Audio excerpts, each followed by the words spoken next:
ክብር አለው። ክርስቲያኖች ወንጌል መስማት የጆሮ ጉዳይ ብቻ አይደለም፣ የጽድቅም ጉዳይ ነው። ሰው ስለሰማውት ነገሮች በሙሉ ይመሰገናል። ሥርዓተ ቅዳሴያችን ላይ አንዱ ወንጌል ሲነበብ ካህኑ የሚጸልየውና እግዚአብሔር ቢያደርግልን ብሎ የሚማጸነው ምን መሰላችሁ? እናንተ ይህን ያዩ አይኖቻችሁ የተመሰገኑ ናቸው፣ ይህንን ቃል የሰሙ ጆሮዎቻችሁም የተቀደሱ ናቸው።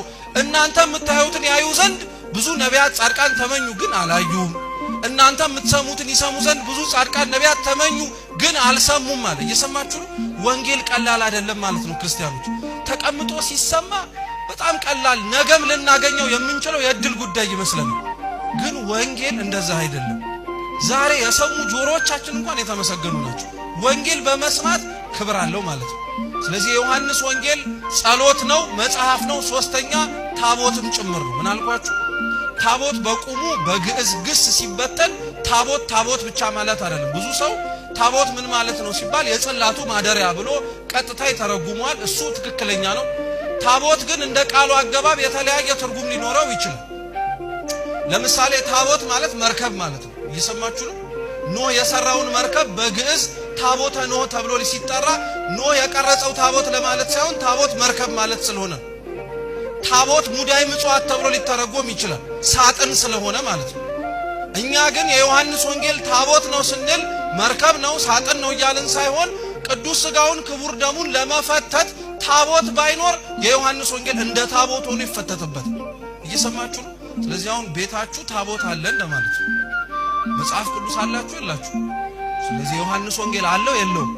አዎ፣ መጽሐፉ መከበር አለበት ማለት ነው። ቀላል የማይባል ሰው መጽሐፍ ቅዱስ ያጋንንት ማባራሪያን ያደረገው እርሱንም እያነበበው እኮ አይደለም፣ ከትራሱ ስር እየደበቀው። መጽሐፍ ቅዱስ ግን የተጻፈው ከትራሳችን ስር አድርገነው አጋንንትን እንድናረቅበት ብቻ አይደለም፣ አንብበን እኛም እንድንቀደስበት ነው። ስለዚህ የዮሐንስ ወንጌል ይሄ ሁሉ ጥቅሞች አሉት። ከነዚህ ምዕራፎች መካከል እኛ ለዛሬ ለትምህርታችን መነሻ ያደረግነው የዮሐንስ ወንጌል ምዕራፍ 4 ላይ ያለውን ክፍለ ታሪክ ነው። እንደምታውቁት በዚህ ታሪክ ላይ ጌታችን መድኃኒታችን ኢየሱስ ክርስቶስ ሳምራዊቷን ሴት ያገኘበት ክፍለ ትምህርት ነው። ራሱን ችሎ ከሳምራዊቷ ሴት ጋር ያደረገው ንግግር በሌሎች በተለያዩ ትምህርቶች ተምሯቻቸዋል። ዛሬ እሱ ክርስቶስ የተናገረውን እግዚአብሔር መንፈስ ነው፣ የሚሰግዱለትም በመንፈስና በእውነት ሊሰግዱለት ያስፈልጋል የሚለውን ጥቅስ አንስተንኛ ስለ ቅዳሴ እንማራለን። ሳምራዊቷ ሴትና ክርስቶስ የተገናኙት እንግዲህ ቀትር 6 ሰዓት ላይ ነው። ውሃ በስርዓቱና በባህሉ ጠዋትና ማታ ነው እንጂ የሚቀዳው ቀን 6 ሰዓት ላይ አይቀዳም። ሴቷ ግን ያቺ ሳምራዊቷ ሴት በጣም በብዙ ችግሮች የተያዘች እንደመሆኗ ምክንያት ጠዋት ሄዳ እንዳትቀዳ ሰዎች ስለሚያሽሟጥጡባት ስለሚናገሯት፣ ማታ ሄዳ እንዳትቀዳ ማታም የሚቀዱ ሰዎች በስድብ ንግግር እንዳያስነውሯት ስለምትፈራ ሰው የማይቀዳበት ሰዓት ላይ ነበር የምትቀዳው የነበረው።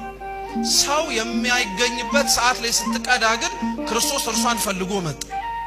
ጌታችን ኢየሱስ ክርስቶስም አገኛት።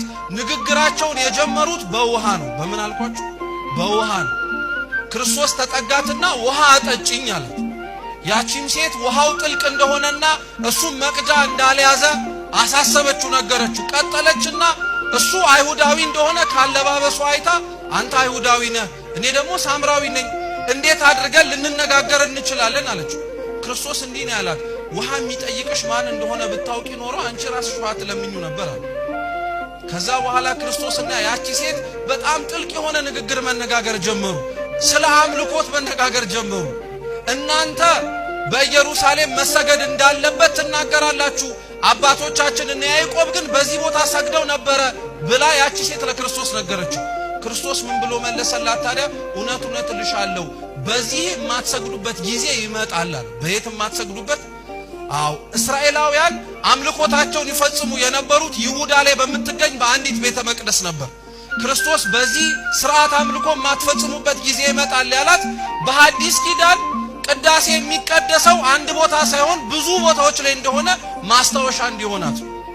ቅዳሴ የቃሉ ትርጉም ቀደሰ ከሚለው የግዕዝ ግስ የወጣ ሲሆን የተለየ በሉ የተመረጠ ልዩ የሆነ ማለት ነው። ቅዳሴ ብቻ የሚለው ትርጉም ማለት ነው። እንደ ጸሎትነቱ ደግሞ ከማህበር ጸሎቶች መካከል አንዱ ነው። ጸሎት ለ3 ይከፈላል። የመጀመሪያው የግል ጸሎት ነው። እያንዳንዱ ሰው ጠዋት ማታ እንዲሁም በ7ቱ የጸሎት ሰዓታት ላይ ወጣኒ ከሆነ ማዕከላዊ ከሆነ በ12 የጸሎት ሰዓት ላይ ፍጹም ከሆነ በ24ቱም ሰዓት ላይ የሚጸልየው የየብቻው ጸሎት የግል ጸሎት ይባላል። የምን ጸሎት? ሁለተኛው የቤተሰብ ጸሎት ነው። የቤተሰብ ጸሎት ትላንትና ከትላንትና ወዲያ በነበረ